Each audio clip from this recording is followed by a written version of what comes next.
1831 సంవత్సరంలో జన్మించినటువంటి సావిత్రిబాయి పూలే గారి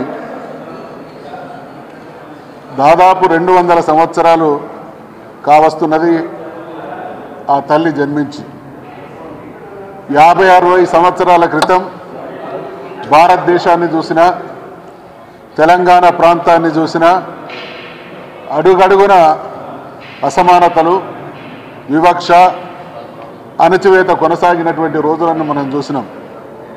మరి 50-60 సంవత్సరాల క్రితమే అటువంటి దుస్థితిలో మాతరం వాళ్ళం ఉంటే 200 సంవత్సరాల క్రితం భారతదేశంలో ఉన్నటువంటి సమాజం ఎటువంటి స్థితిగతుల్లో ఉన్నది అనేటువంటి విషయాన్ని ఊహించడం కూడా కష్టంగా ఉంటుంది. ఒకవైపు సామ్రాజ్యవాదులు భారతదేశాన్ని పట్టి పీడిస్తున్నటువంటి తరం, మరొక వైపు రాజులు, మహారాజులు, భూస్వాములు, ఆధిపత్య కులాల వారు అనేక రకాలైనటువంటి అణచివేతలు భారత సమాజం మీద కొనసాగుతున్నటువంటి కాలంలో ఈ దేశం బాగుపడాలి అనంటే ఇక్కడ బలమైనటువంటి సంస్కరణలకు పునాది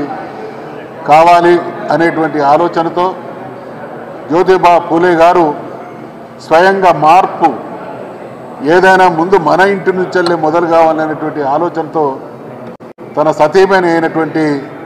సావిత్రిబాయి పూలే గారికి అక్షరాభ్యాసం చేస్తే ఆ తల్లి ఆ రోజున్నటువంటి మహిళా లోకాన్ని చైతన్యపరచడం ద్వారా మాత్రమే ఏ దేశంలో కానీ ఏ సమాజంలో కానీ సగభాగంగా ఉన్నటువంటి మహిళలు అన్ని రంగాల్లో రాణించినప్పుడు ఆ దేశం అన్ని విధాలుగా అభివృద్ధి చెందుతుంది అనేటువంటి ఆలోచనతో అనేక వర్గాల నుండి తీవ్ర ప్రతిఘటన ఎదిరించి అవమానాలను సహించి జాతిని సంస్కరించేటువంటి మహా బాధ్యతను తన భుజస్కంధాల మీద వేసుకొని అనేక ప్రాంతాల్లో మహిళల కోసం, బాలికల కోసం విద్యాలయాలు ప్రారంభించి ఈ దేశంలో మహిళా సంస్కరణలకు పునాది వేసినటువంటి మహనీయురాలుగా సావిత్రిబాయి పూలే మిగిలిపోతుంది. ఆ మహనీయుల్ని మనం స్మరించుకోవడం కాదు, ఆరాధించడం, వాళ్ళు చూపించినటువంటి మార్గంలో ఎంతో కొంత మనం ఆచరించడమే అటువంటి వారిని స్మరించుకునేటువంటి ఘనమైనటువంటి నివాళి అవుతుంది అనేటువంటి విషయాన్ని ఈ సందర్భంగా నేను గుర్తు చేస్తా ఉన్నా. ఆ ఆలోచన తెలంగాణ రాష్ట్రాన్ని సాధించే నాటికి తెలంగాణలో ఉన్నటువంటి దుస్థితిని తన కల్లారా 14 సంవత్సరాల ఉద్యమ కాలంలో అనుక్షణం చూసి పరితపించినటువంటి మహానుభావుడు కేసీఆర్ కాబట్టే ఈ దేశంలో ఏ రాష్ట్రంలో లేని విధంగా అనేక వందల రెసిడెన్షియల్ స్కూళ్లను ఏర్పాటు చేసి బాలులకు, బాలికలకు ఉన్నతమైనటువంటి శ్రేష్టమైనటువంటి విద్యను అందించి ఆ సంస్కరణను అమలు చేసినటువంటి మరో సంస్కరణవాది కేసీఆర్ అనేటువంటి విషయాన్ని సందర్భంగా గుర్తు చేస్తూ ఉన్నాం. ఈ సందర్భంగా భారత ప్రభుత్వానికి నేను విజ్ఞప్తి చేస్తూ ఉన్నాను, చరిత్ర సృష్టించి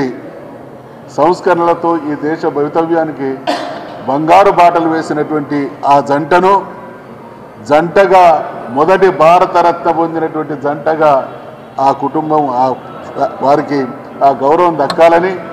అందుకనే ఈ వేదిక నుండి మేము డిమాండ్ చేస్తూ ఉన్నాం, విజ్ఞప్తి చేస్తూ ఉన్నాం కేంద్ర ప్రభుత్వానికి, సావిత్రిబాయి పూలే, జ్యోతిబా పూలే జంటకు భారతరత్న పురస్కారాన్ని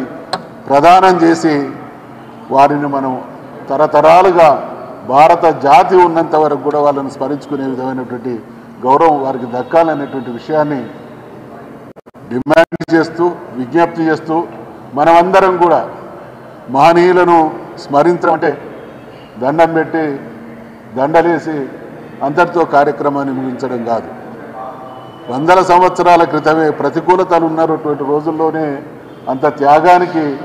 తెగించి ముందుకొచ్చి మన జీవితాల్లో వెలుగు నింపేటువంటి ప్రయత్నం వారు చేసింది కాబట్టి వారిని ఆదర్శంగా తీసుకోవడం అంటే